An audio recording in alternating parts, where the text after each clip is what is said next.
Somewhere on the road between Cascade, Montana and St. Peter's Mission, sometime between 1895 and 1903, a 34-mile mail route carrier was caught in a blizzard so deep her wagon could not move. She was in her 60s. She had been born enslaved in Tennessee. She walked back and forth beside her team all night to keep from freezing. The mail went through on schedule the next morning.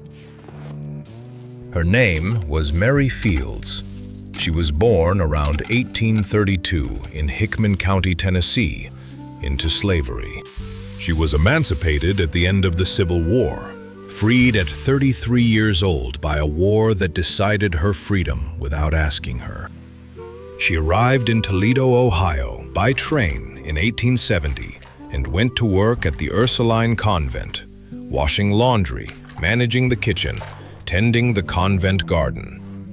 She had a friend there, a nun named Mother Mary Amadeus. Mother Amadeus was related by marriage to the family that had enslaved Mary in Tennessee. They had known each other since childhood. When Mother Amadeus moved west in 1884 to run a mission school for Native American girls in Montana and fell gravely ill the following year, Mary went west to care for her. St. Peter's Mission was near the town of Cascade in central Montana. Mary ran the grounds, hauled supplies, and kept the school running. She also drank, smoked cigars, wore men's coats and hats against the cold, and on at least one occasion drew a pistol on a male co-worker who objected to taking orders from a woman. In 1894, the bishop barred her from the convent. She moved into Cascade and opened a tavern. She closed it about 10 months later. She had kept feeding people who couldn't pay. In 1895, at 60 years old, she won a federal contract to carry the U.S. mail on a star route. The Ursuline nuns helped her secure it. Mother Amadeus donated the wagon. Her route ran 34 miles round trip from Cascade to St. Peter's Mission. She drove a team of horses and a mule named Moses. She carried a .38 Smith & Wesson under her apron against wolves and weather and anyone who might think to test her. The legend remembered her as Stagecoach Mary. The record remembers her differently. When the snow was too deep for the team, she put the mail sacks over her shoulders and walked the route on snowshoes. When a blizzard caught her on the road, she walked beside her team until morning to keep from freezing. She wasn't 6 feet tall. She wasn't violent. She didn't drive a stagecoach.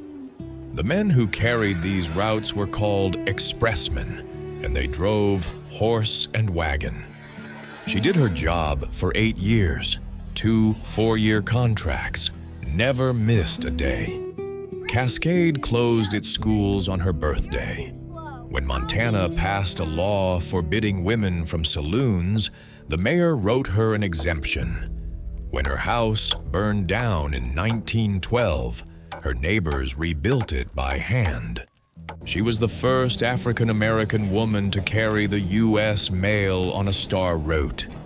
She was the first African-American, man or woman, to register to vote in Cascade County. Mary Fields died on December 5, 1914. Her funeral was one of the largest in Cascade's history. And then, for almost 100 years, the legend ate the record. Until a historian named Meantai Metcalf McConnell spent more than a decade in the archives. And in 2006, the U.S. Postal Service formally recognized what Mary Fields had actually been. She was an expressman. Her name was Mary Fields. The mail went through.